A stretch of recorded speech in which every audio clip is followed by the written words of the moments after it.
Klausimas yra apie pieno produktus ir ką apie tai galima pasakyti, sveika, suaugusiam sveika, vaikam nesveika ar priešingai. Tai pirmiausia apie pieno produktus iš savo varpinės galiu pasakyti, kad tai yra skanu.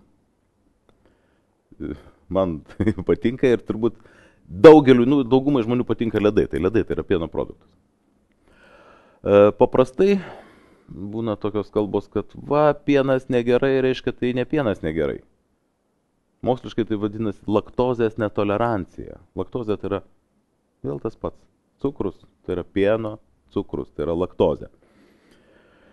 Tai reiškia, jeigu jūsų organizmas netoleruoja pieno cukraus, nu tai tada tikriausiai reiktų valgyti tik tai rūgščius pieno produktus.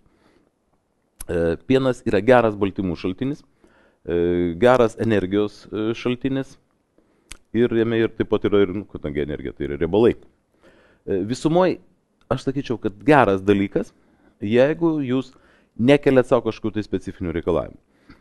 Jeigu norit, kad jūsų kūnas iš tikrųjų būtų stangrus, kietas ir su mažai riebalų, tai su pienu tada jau atsargiai. Tada, sakyčiau, vienintelis pieno produktas, kuris yra galimas, tai yra liesa, varškė ir pasakos. Ir tai net ne pats geriausias dalykas. Bet vėlgi, nenorėčiau nubristi į kraštutinumus. Reiškia, jeigu jums skanu ir norisi, valgykite pieną ir pieno produktus tiek, kiek jums jų norisi, bet nepamirškit, kad kiekvieną kartą, kada eina kalba apie cukrų, tai jūs įžengėt į pavojaus zoną. Reiškia, jeigu sakysit, aš kartais noriu man pieno, tvarkoj. Bet jeigu jūs kiekvieną dieną įkalat, reiškia, po litrą jogurto, tai po mėnesio bus tuktelėjęs.